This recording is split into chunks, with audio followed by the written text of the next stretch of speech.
part two. Pastor Hobbs here in the studio with my guest, Truth.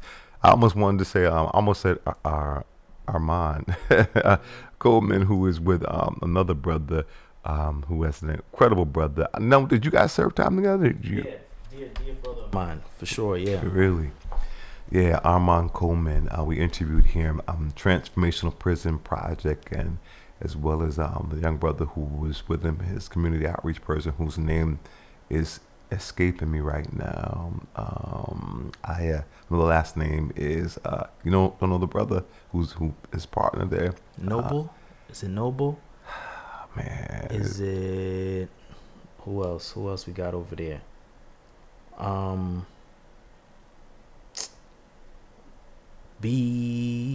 Bobby. That's him. Okay, yeah, that's yeah. him. Bobby. Yep, that's the one. Exactly, Bobby. To his last name starts with an I. I can't even try to pronounce it. It's a beautiful name, but they were both here. In fact, he was right here, and again, we're doing some work together, and we're going to talk a little bit about that work as it relates to. I love that you mentioned the 13th Amendment. Mm-hmm. Right, I was shocked to learn that. I learned that a few years ago. I'm part of something called Citizens United for the Rehabilitation of Error to Cure, an international human rights and prison reform movement. And the founder, Charlie, was sat right here, and Louise Carcione, who actually introduced me. She was the president for the Massachusetts chapter for many years. She's now 91 years young, God bless her, and she's recently turned the helm over as the Massachusetts chapter to my brother Eric Kennedy, whom I met while he was incarcerated via this broadcast. For 5 years, we followed him from Nashua County Jail, Suffolk County House Correction, to incarceration for 5 years. We had a relationship connected over the air, and not just we, but he had a voice and built really relationship with the whole community, interesting enough, and then came out and joined the church. He's now on our board of directors and guides a lot of the work that I do as it relates to those who are directly impacted. That's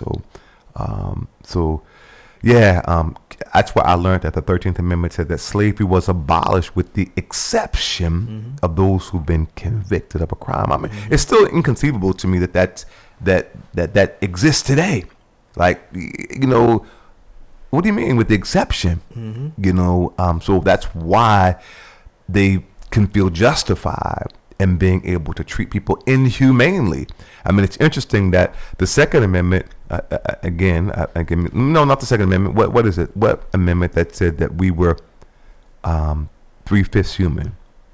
I don't know exactly what. I don't remember which one that was either. But we know that the Constitution initially said absolutely. We as people of color weren't even fully human. It was all written by slave owners. So again, this whole notion of exiles, again, who built this country, is just inconceivable. And we're working on felony reenfranchisement, as that's something again that should be a right for all. And we're working together, and we'll get into a little bit of that before the broadcast is over. But again, you tuned into Healing Our Land's broadcast part 2. I just had a wonderful conversation to learn more of my brother Truth. And it's interesting because though we've been working together to do some stuff, this is my first time actually meeting him in person. Yeah. And actually hearing some more of your very specific journey to how you got to do the work that you're doing. So with that said, we talked offline a little bit, and he is, as he said, he's an artist, and that's some of the way that you facilitate some of the healing process. Indeed. So talk a little bit about that, and share with us what's happening with your artistry, and share some of that with us live if you'd be so kind. Yeah, for sure. So I discovered talent and passion for spoken word, like I said, while I was incarcerated. I discovered it while I was actually doing a stint in solitary confinement. So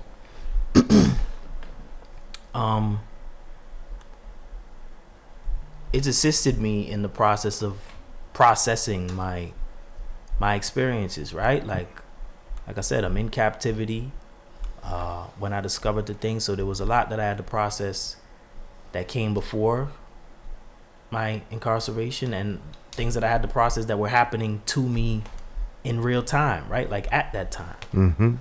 So it was interesting because at the front door, right, at the moment of arrest, one is advised that anything you say, right, can and will be used against you. Mm-hmm. Right? We will weaponize anything you say against you. Mm-hmm. Not just the lies, not just if I catch you in a lie. No, anything you say, we're going to use it against you. So, effectively, like, my voice was taken at the front door. Mm-hmm. Right? So, this is a process of me kind of like reclaiming my voice, reclaiming my own narrative, taking control over my narrative. Mm-hmm. Right? And accessing a sense of agency, like in my own healing. Mm-hmm. Right? So that's what spoken word has been for me. In that space where I would perform before 300 something prisoners, right? Like, individuals have told me, like, truth, like, the thing that you said, like, has changed my perspective on some things, right? Which for me has been like, I have to identify, like, there might be like even some like prophetic value here, right? Where you're like changing to some degree, you're altering the trajectory of individuals' lives, individuals who are hard to reach, Mm-hmm. right? So, like I said, it's healing for me, and hopefully, you know, it can at least provide some perspective, at the very least, to individuals who are listening. So, yeah, I'd be happy to do a piece. It's actually a piece that I just released today. Wow. So if you want to hear it, you can hear it on Bandcamp, which is it's a pre-release. It'll be on platforms hopefully on Memorial Day, and we're releasing my debut spoken word mixtape in July. Congratulations, man. Thank you, I appreciate it. So we'll have an event on July 6th at the JMAC Theater in Worcester for a listening and viewing party of, like I said, the mixtape and the visual album. So you could also find that link online as well, on my personal Facebook, Truth 7. So that's Truth, the number 2, RUTH 7. And you can find a link to tickets there. But this piece is called, the piece I'm going to give you is called The Schema.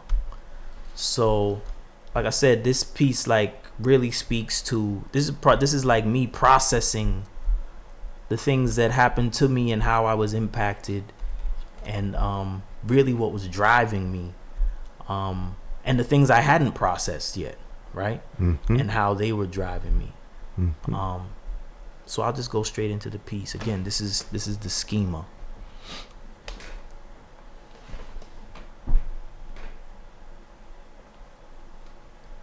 Simply put, I've never been one who could be made to fit into ordinary schema. So, as the ages rolled out, in the same way they came, I remained diligent, deliberate to maintain my flame. I adhere to the primary theme at the bottom line of my conditioning. Bold as I was, I did as I was showed. The main tip I was told was to don't go missing, and to do my best not to get left spread thin, to lead with my limbs if it got tight. In any given incident, I could always leave it to my mother to grieve my innocence. So I took my time and dragged my feet.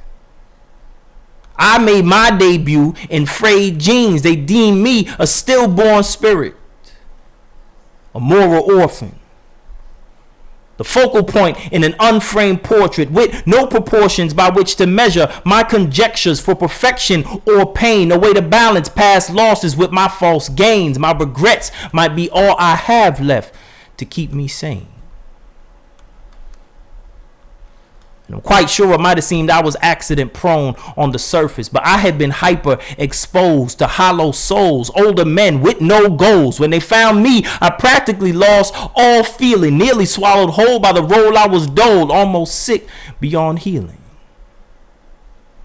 The time I was dolo, out of town, dressed down to avoid attempts at extortion, with a bag stashed for bail bonds and abortions. To me, they seemed to be appropriate measures in those moments. I had still yet to identify the B-side to my phobias.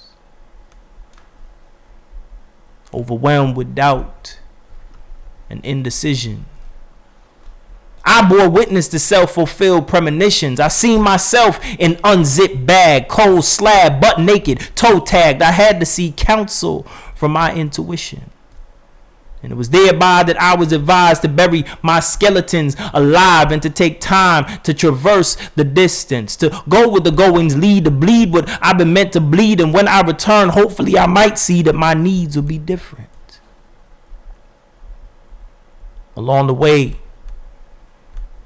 I penetrated the most vaguest of spaces. Experience demonstrated just how quickly names get changed and replaced. In turn, my paranoid eye trained to retain the face. I opted for the case over the casket and chose time over the tomb. Bunched in with youth who've been brainwashed to be more interested in loyalty than truth. And my group was the wide-eyed, inspired, the not so easily deterred, advised in advance of the forfeitures we would incur. So at the perennial powwows, I would just linger on the outskirts. In time, they came to label me the energetic introvert. But I could see that the wisest among us only seemed to learn in subtle integers, and the tale only ever proved as good as the listener. The listener. So that's the schema. Wow. Again, that's out. That's available right now. This was a cappella. I work with a very strong production team. There's a very rich production on this in this project. But yeah, if you'd like to stream or download the piece, again, it's on Bandcamp. So that's, again, Truth, the number 2 RUTH, and then the number 7 2RUTH7.bandcamp.com. Powerful. So this is your debut. Yes, sir. Single, but you said there's a whole full project that's coming out. Yeah. Beautiful. Now, if folks are interested in being able to connect with you and the work that you do, talk a little bit about this is an LLC, the Explanations Beyond from Exile. Yes, sir. Okay, so those who are just tuning in, this is part 2. Our brother, we shared a little bit before, but for those who may be joining for the first time, and even those who maybe were before, how can they a little bit about the LLC and how folks can support the work that you're doing? Yeah, for sure. So Explanations from Exile is a multimedia, multidimensional organization where we highlight the interconnection between urban trauma, urban violence, and mass incarceration. So like I said, we take a multimedia approach to that, whether it's with the arts, whether it's with visuals, whether it's with poetry, music, data, storytelling. Like I said, just a very multi-dimensional approach to elevating this conversation that society has been given license to negate. Right? Yeah. So with that said, so that's the LLC that was now it was something. It was started while you were incarcerated. Now, did it become an LLC? Did you formalize it post coming out of incarceration, or were you able to actually establish an LLC while incarcerated? So it just started as like I said, out of like kind of desperation to like I said, reclaim the stories and take ownership over the healing process that individuals are facilitating in there. And when I say facilitating, like these processes were facilitated by incarcerated individuals, right? So, so it started that way, and then, like I said, we moved into the realm of data, right? Because I know when you want to have these conversations, everybody isn't necessarily moved by the stories that they can't necessarily relate to, right? So data tells a story of itself, tells a story in and of itself, but tells a much broader story that's just a little bit more, for some, just easier to access and a little bit more tangible, right? So, and then when I got home, obviously I have more access, right? To different outlets, and I can put my my art and my voice into the universe. So yeah, that's when it kind of morphed into like a multimedia situation. But yeah, it started as a writing project while I was inside, and it's been we officiated it and made it official LLC since I've been home. So talk about a little bit about the journey post being home. Yeah, so that's, still on that journey. How long have you been home? I've been home about 20 months now. As I said earlier, I was gone for 16 years. I'm out on parole now. You're on parole? Yeah. So, yeah, it's been a journey, right? Like, I've had a lot of support, right? A lot of community support, even prior to me coming home. But it is a journey, right? Like, when you're in, as I stated, like, when you're in exile for that long, for any period of time, like, I've seen individuals' lives ruined in the first 90 days of their incarceration, right? You lose your job, you lose your home, you lose your car, you lose it. Life is ruined. So, yeah, you've gone for 16 years. I know brothers that have been incarcerated for much longer than that, but it's a journey just to, I don't even want to say reacclimate, right? Like, because like I said, I didn't feel like I was a part of society. I was on the fringes of society even when I was home, right? So in many ways, this is my first introduction to like any sense of like community, right? And a lot of that community was developed while I was gone, right? So it's a lot to recover from. Like I said, I'm still recovering from things that happened before my incarceration. Sure. Right? Much less the things like that I incurred, the compound trauma that I incurred while I was there. But I think with all the support that I've had, there's still, days and moments where I feel very alienated, right? Because it's like even the people closest to me, they can't relate to anything that I went through, right? While I was gone. As supportive as they want to be, they can't relate. So in many ways, that can be a lonely place. Sure. Like I said, there were certain family bonds that were strained before I went in. Now imagine, throwing 16 years of separation in that mix and what comes out of that, right? Like, I'm still making sense of that, right? There's still bonds that we haven't recovered. Like, we haven't recovered from the racial trauma, much less the incarceration and the separation, right? So it's like, there's a lot to navigate. And then taking into account, like, there's a lot, literally, I'm starting my life over from scratch, right? So there's a lot of opportunities.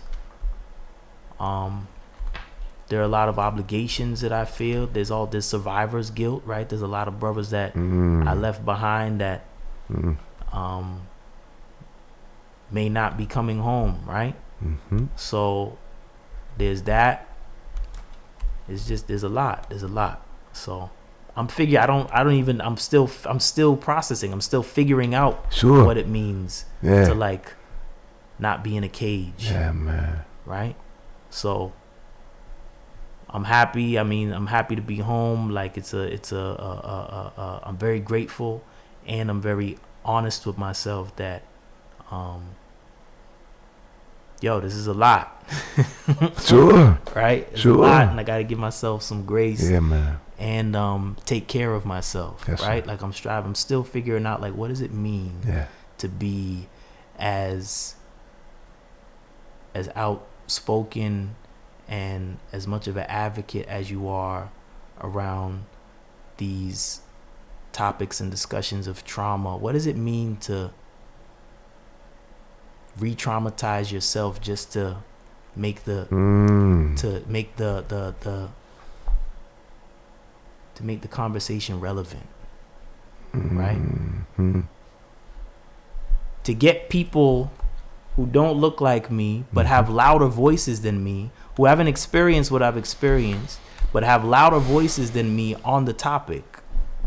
What does it mean to re-traumatize myself just to get them to see and feel and hear and to acknowledge me in my experience? What does that mean? And how do I take care of myself in that process? And do I even want to do this? Facts. Right? Because I had to do it. There's a lot of things that I had to do to get my life back. I had to teach myself law, right? I had no aspirations to be a lawyer or a paralegal ever. But if I wanted my life back, that's something I had to do, right? I had to learn how to do things like this. I have no interest in really being a public speaker, but I have to do it in order to facilitate the discussion. Yeah. Right? There's a lot of things that I don't want to do. Yeah. But I feel obligated to do it. And what does that mean to wake up every day and do something I don't want to do? Wow.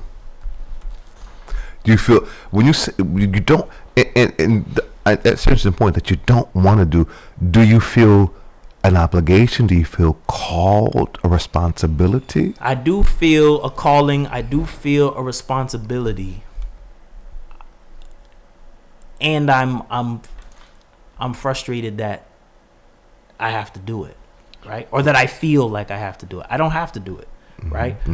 But I wouldn't be okay with myself not doing it. And like I said, it feels that's something that I have to process, because I'm also not, my circumstances have changed, right? I'm not in the cage anymore, right? So it's like my circumstances have changed somewhat. I'm free-ish. I'm on life parole, right? So it's like I'm not actually free. Sure. Right? I still have an owner. The state still owns me. Right? If I want to go out of the state, guess what? I got to get a travel pass. Right? Like I'm on the plantation. I got to get an officer. I got to find the first officer I can identify wherever I go and get him to sign my travel pass so I can bring it back to my owner so I don't get in trouble. Right? So I can't say I'm free. Right? But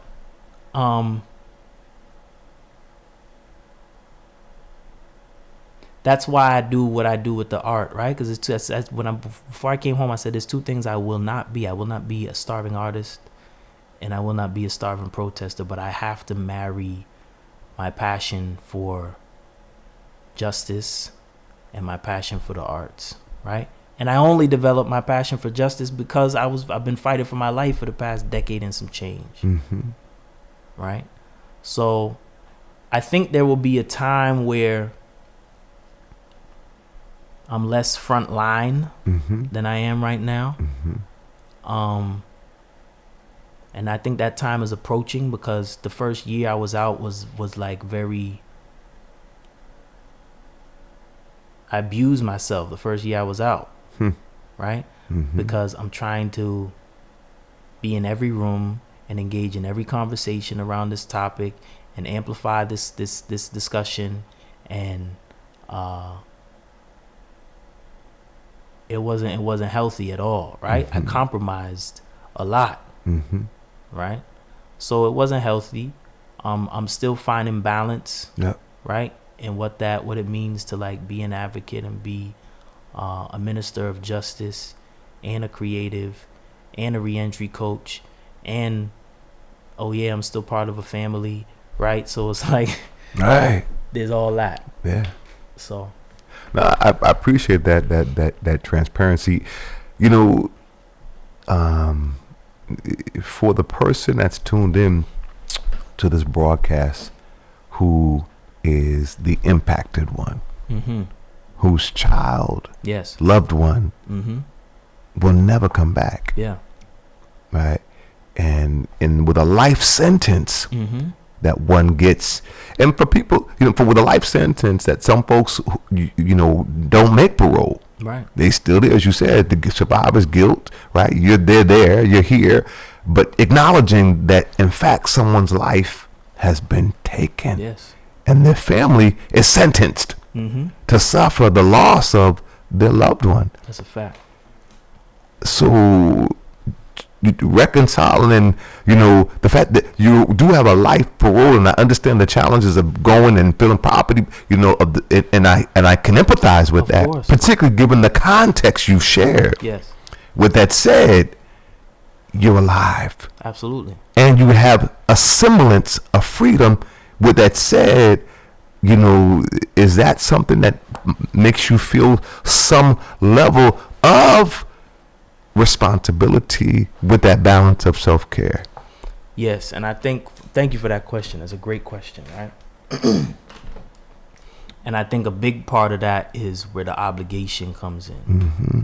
right? Because like you said, someone's life was taken, and I cannot measure the impact that that's had, right? Beyond the life that was taken, right? Yeah. That's the central piece that is like, that's for the rest of my life, that's going to be at the center Yeah. of who I am and how I maneuver through this world, Mm-hmm. right? So I have an obligation to honor that, Mm-hmm. right? Mm-hmm. Now, a big part of that is, like I said, acknowledging this is heavy, man. Like, when I think about the life that was taken, the life that, listen, we using like restorative and accountable language, the life that I took, Okay. right?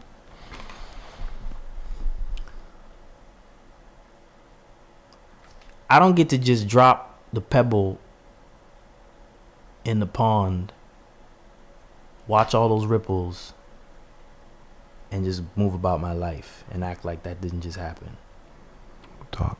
right? Yeah. I don't get to do that. Mm-hmm.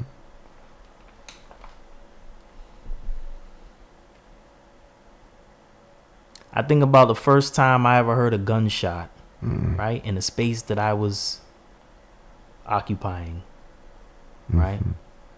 And the way that confirmed that, yo, this space that you're in right now is not safe. First time you ever heard a gun shot? You talking about pre everything? Precarceral. Okay. I'm like, yo, this is not. It was confirmed for me, Yeah, right? It's yeah. not a safe space. Yeah. Prior to that, and during that time, society had confirmed to me, you don't matter, Mm-hmm. right? Mm-hmm. So if I don't matter, Right. then I guess the things that I'm doing out here must not matter, Mm-hmm. right? Mm-hmm. If I can anticipate that I won't be alive in the next 24 months, then I guess I'm not going to be living with the consequences of what I'm doing. I'm not going to be living with the consequences of the survival that I'm striving to acquire, Mm-hmm. right? Yep. And that doesn't,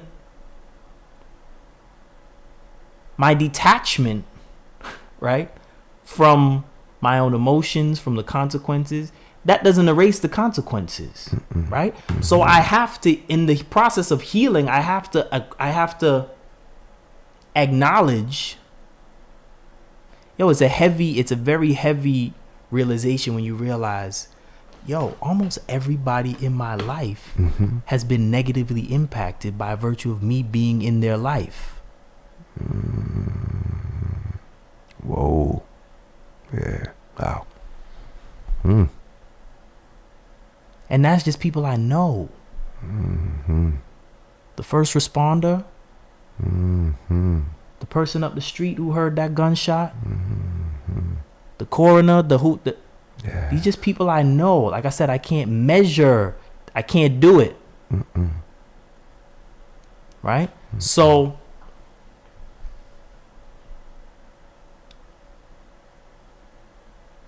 what I can offer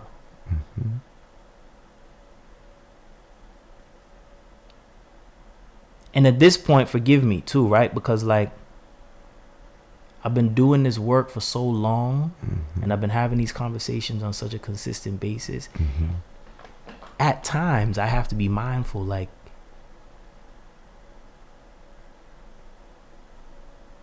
there's nothing that goes without saying.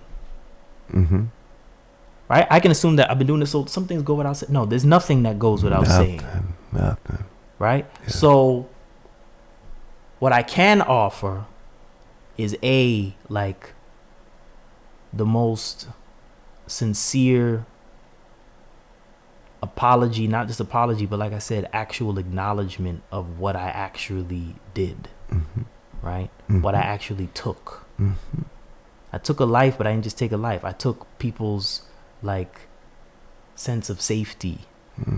I took people's sense of community. I took people's sense of self, right? Who are you? Like when you survive something, like your sense of self is like, it's not going to be the same. The way you see yourself in this world is not going to be the same. Yeah. Right? Yes, sir. So I have to acknowledge that. And along with that, I have to tell the whole truth. Yes. Right? I have to say to the mother who wants to know why, I got to tell you why. I got to tell you why this made sense to me at the time. Every decision I've ever made in my life has made sense to me at the time. Right? And if you understand, if you can understand, like the impact of surviving and witnessing the same thing that I did, the impact that I can tell you the impact that had on me without excusing what I did. I can tell you that. And maybe, hopefully, if I can give you, like I said, some access to that, hopefully we can facilitate, because you'll have answers at that point. They may not be satisfactory. I'm going to do my best to be able to give you like a thorough answer, right? And a heartfelt answer, and be able to attach real emotions, right? Which for me, what I found in the storytelling, that's the connecting thread, right? If you can't identify with my circumstances, you can identify with what it is to feel afraid. You can identify with what it feels to be confused. You can especially if you're from these communities that I'm talking about, right? This is not a scenario where this doesn't happen. This is a Tuesday. Yep. Right? So if you can connect with that, then hopefully, like I said, at the very least, there can be an understanding. And my commitment is to, like I said, honoring that, even when I don't want to. Okay. Really? Right? Yeah. So, and it's not that I don't want to honor the thing. Sure. Right? It's that it's everything that comes it's everything that comes along with it. Being.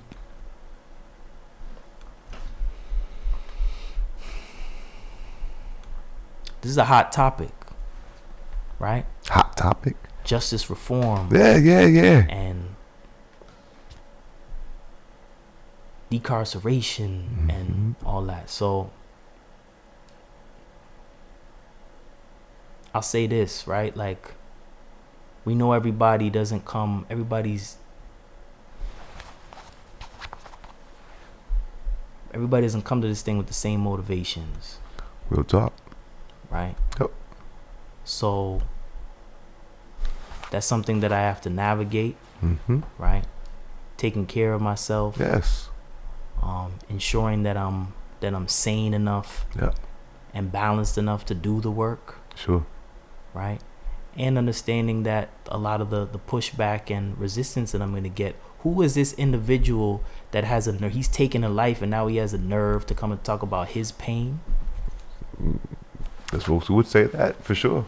right? Yeah. So the thing, at the moment that I committed Mm-hmm. the act, Mm-hmm. society's been given license to invalidate anything that I experienced prior to that. I'm challenging that because Mm-hmm. you cannot fully understand. Yep. You can't get to healing without accountability, right? And I can't take accountability if I'm not telling my whole truth, Yes, sir. right?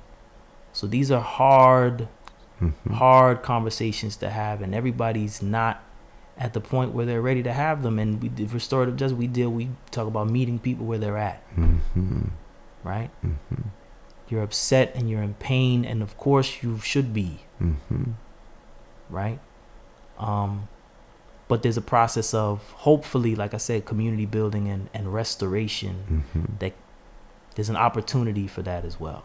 You know, and I appreciate you in them. I'm on this restorative justice, right? You said, I get it. There's this thing I call the color of money, right? Everybody's all of a sudden, you know, and again, a lot of times it becomes a money grab. Let's just, they pimp an issue, is what I call it, right?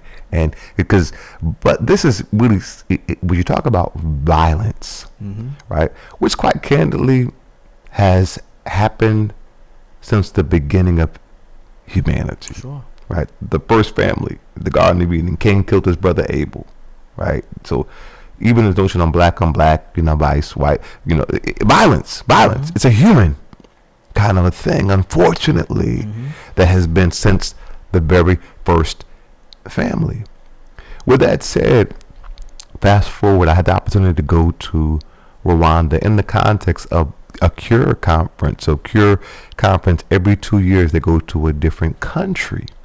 And we meet people from all across the world and talk about restorative justice, talk about human rights and prison reform. And we visit an incarceral setting in every country we go to, and we learn best practices, things that are innovative and things that are, you know, that we're advocating for that are just horrible. But here in the being, first of all, in the motherland, which was surreal as an African American. Second of all, going to the prison there and seeing the conditions of those settings, as bad as they are here, it was way worse there. I mean, it just broke your heart to see all these black men in these places and to see the desperation in their eyes, even when you come like save us, like, you know, because they put on a dog and pony show. We know this, right? But aside of that, the story of going to, of hearing the whole story of the genocide in Rwanda and the restorative justice practices, we talk about, it's hard. I can't even comprehend taking a loved one's life, but your whole family, right? I mean, and then tribe against tribe, and you literally genocide to a whole country, and the people who were in cahoots, the government, the religious institutions, and but to see how they have these restorative justice communities, right? Like when you live with the people in community whom you took. I have 5 spiritual sons now who are orphans who never knew their mother or father because of the genocide, right? So, but to see people, and one of the gentlemen I met who was in a reconciliation village, that you live with the people who were actually the perpetrators. But I love what you said earlier about the systems that we had that are designed to really perpetuate the problem, right? Everybody's making money, but when you can't even speak to the person who you caused the harm to, or their family, and they can't even, you don't get an opportunity to say to them, they don't get an opportunity, and in the community, everything in context, right? When the community comes and says, this is what you do, this is how you fix this. And from my perspective, I mete out your sentence for taking my loved one and you yield to that to be out of this setting that's just, not really facilitating any healing. So you take my loved one's life and I want you in jail for the rest of your life. Or worst, I want to take your life by capital punishment. Where's the reconciliation? Where's the restoration? Where's the healing? Exactly. So restorative justice practices are definitely the way to go. Yeah. But, full circle. So how do we get these kinds of things? And when I think about this happening there and what they're doing and the benefit of that, and you were introduced to restorative justice practices while you were incarcerated facilitated by people who facilitated these restorative justice practices, who introduced it to you? It were the other people whom were how were you introduced to the restorative justice practices in the incarceral setting? So there was a riot that took place in the prison. A lot of people got seriously hurt. Yeah. Right. And it was a prison resident who was studying restorative justice practices, who serving a life sentence and wanted to take accountability, take responsibility for safety which was in his community. This was now his community. Yes. Right? So he approached him and a brother named Supreme, they were very instrumental in facilitating and putting together restorative justice practices in the facility. But that was initiated by residents who were incarcerated for violence, right? And wanted to facilitate a process that could ensure that their community, the community that they lived in now, was safe, right? In that space and beyond, right? So when we send people to prison and expect. Now there's more data, and for our listeners, I would recommend this book. It's by Danielle Sarit. It's called Until We Reckon, right? And she provides a lot of data and insight to what it looks like, what it could look like, what it should look like when it comes to dealing with violence and healing in our communities, right? They took some statistics and individuals that I don't remember the exact numbers, but the vast majority of survivors who were surveyed communicated that they didn't receive the healing and satisfaction that they anticipated they would after the responsible party was sentenced. Right? Restorative, like I said, it was super transformative for me while I was inside. But guess what? We dealt with surrogates. We didn't even get to deal with the direct parties that were harmed. So I had to use my imagination as to how the family of the life that I took, I had to use my imagination as to how they were impacted. Sure. Right? So they were excluded from the process. Yeah. Right? So that's why I used it's a very strong term, like I said, the exploitation of their healing, right? And well, not even of their healing, of their pain. Right? Yeah, they were excluded from that process. So like I said, that's again where the obligation comes in, because it's like, man, I got to get all this healing and all this community, and they didn't get none of that. Wasn't even an option. So yeah, there's definitely, to your question, like there's definitely a sense of obligation and responsibility to them that's not going away. Right? So yeah, I'm not complaining like, oh man, I got to do all this work, but it's just, I have to acknowledge the truth, how heavy it is. right? Because the last thing we need is for individuals to come out of this setting, come out of incarceration, if they come out, unhealed. Yeah. Because what we're seeing, like I said, prior to these are actions of unhealed people. No doubt. Yes, sir. Right? There was a process of becoming that these individuals went through, and individuals didn't get to choose how they were impacted by the trauma they was exposed to. That wasn't a choice. Right? The fact that individuals had little to no assistance, right, in navigating these communities and this trauma, right, wasn't a choice. So, like I said, it's not an excuse, but these are things. If we want to understand, right, these are factors that I think we have to consider. No, I totally appreciate that. You know, I live in the city, right? And I talk to folks, you know, as a person who goes behind the wall, as a volunteer chaplain, as a person whom is a person who serves in ministry, right? And talk with people and hear the stories. And when people are traumatized and they don't feel safe, and you wonder why so many people are carrying weapons, they don't feel safe. Right. They don't feel protected. And trauma on top of trauma on top of trauma on top of trauma, and everything you're saying in terms of kind of a desensitization of feeling. Sure.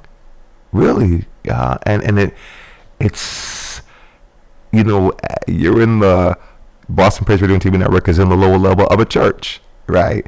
And as a church, right, and as a faith community, right, which is that really, I think, has an ultimate responsibility to facilitate healing and restorative justice and prevention, right, and breaking down these systems of places of truth and healing and structures and spaces of pathways to reentry that people have. Community. I mean, you were paroled to a program or to a family, or I'm just curious in your particular situation. Yeah, I was paroled to a program. Yeah. So I spent 6 months there. And while I was there, I was able to work with an organization called Thrive Communities, which helped me facilitate all my like essential needs, right? Like IDs. I didn't have an ID for the first 4 months I was out. So I couldn't get a job. I couldn't open a bank account. So like those things, they assisted me with. And I think when we talk about like violence prevention, right? A lot of time we look at prison as though prison is violence prevention, right? And it's like, who better equipped to prevent the violence than individuals who have enacted it and survived it, right? Who's better equipped? Because it's like, I know what my needs are. Yes. I know how my needs maybe weren't met. And when we talk about community is supposed to provide the essential needs. Yes. Right? Yes. So when I don't have those essential needs, now we get subcultures. Yes. Right? Which are finding strange and counterproductive ways of securing those needs. But those are their needs nonetheless. Yes. Right? So, like I said, I cannot have reverence for a community that has demonstrated, not only suggested, but had been convinced that I didn't matter. Sure. So how can I have reverence? When and how am I going to develop a sense of reverence for that community while I'm there? While I'm surviving it? Now,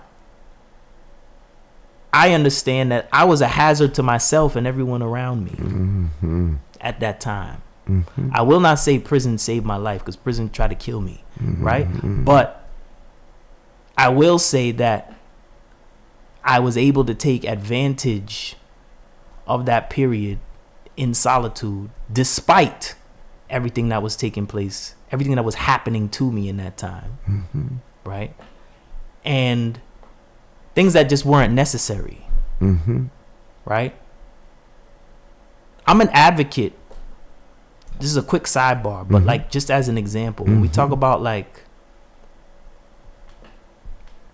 what's necessary in these spaces of accountability and how it undermines healing, right?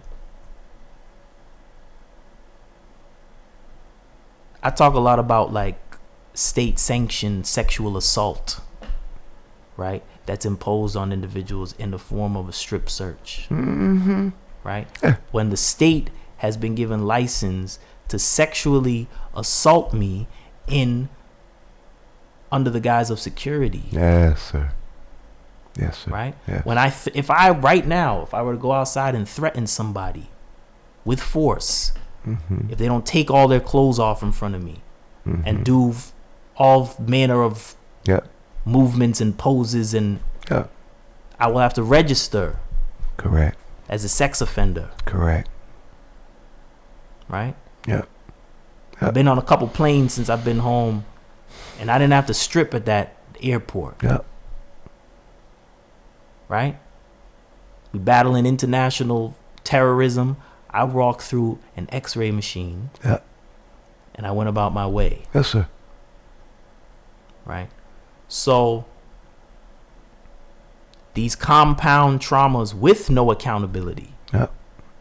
Right? That doesn't facilitate healing. Not at all. That doesn't facilitate accountability. So, but like I said, in spite of all that. Yes, sir. And I'm not the rule. We're not just like, I'm not for exceptionalism. I am not the rule. I am the exception to the rule. And I can't even take credit for that. No. Yeah. I'm fortunate. Yes, sir. But I was able to access some measure of healing, and I was able to help in my small way to contribute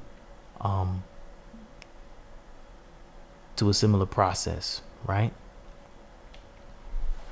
And there's as little ego as can be in this statement, but that's what I'm talking about when I say who's best equipped, right, to facilitate these conversations and policies and enactment. Like, who is best equipped to facilitate violence prevention, right? Because like I said, in these inner city spaces that overlap,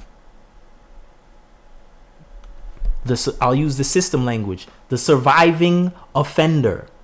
It's not a binary conversation when we talk in inner city spaces. It's not survivor over here, offender over here. Nah, but this is a hybrid situation. Yes, sir. I was a survivor first. So, with that, I can empathize. It's not like I don't know what's going on. It's not like I can't feel. At that time, I probably wasn't feeling because I was so numb because I had experienced so much pain. Yes, sir. But yes, when I see the mother now, it's like, oh man, I see my mother. And when she tells me her story, I didn't get to ask the survivors in my situation, how would this impacted you? I don't know. But when you lay that out to me, and I have the opportunity to face what I actually did, that's an opportunity for like to access my own humanity, because I've been detached from it for so long. Not by choice. Right? So it's like, you gave me a gift, you gave me my own, and you gave me a sense of responsibility too. Right? However freeing or however healing that is for you, I can imagine, because I've been through similar. I've shared the space with you. Mothers have come, they say, yo, when I see you, I see my son. My son who's no longer with us. I see you. I see him when I look at you. That's significant. Sure. Yes. And they come back. Mm-hmm. Because these are healing spaces. You cannot heal. It's very difficult to heal when all you have is your imagination, man. Mm-hmm. Good. I can only imagine. And then we start to draw our own conclusions based off things we don't know. Mm-hmm. Who wants that? Right? So, these, like I said, these are very tough conversations to have. And I completely understand anyone who would not want to have the thing. Mm-hmm. I get it. Right? I had a conversation with somebody. This is how I learned a little bit about, and I was so grateful when I was able to have this conversation with this brother. It's a brother that grew up with the young man whose life I took. And I'm living on the cell block with him. Right? Wow.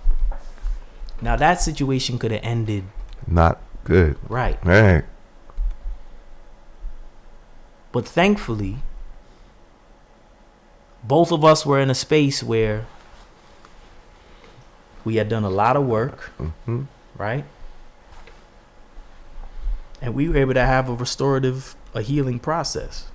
Mm-hmm. And I was able to ask him, like, yo, what was the impact of what I did on the family, yo? I know you close to the family. Mm-hmm. I need to know that, like, for my own humanity. Mm-hmm. And he was able to share what he shared with me.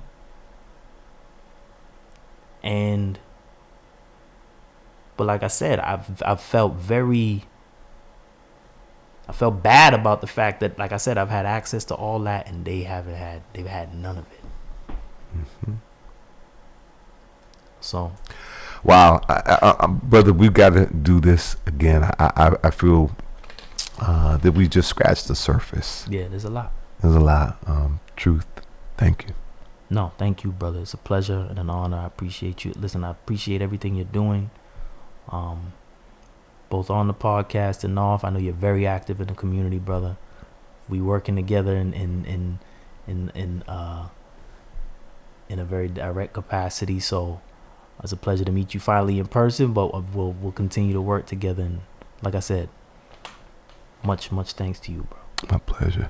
Unfortunately, we got to wrap it up, family. I'm so sorry. Thank you, listening, viewing audience, and this will be continued. Thank you for being tuned in to another broadcast for Healing Our Land.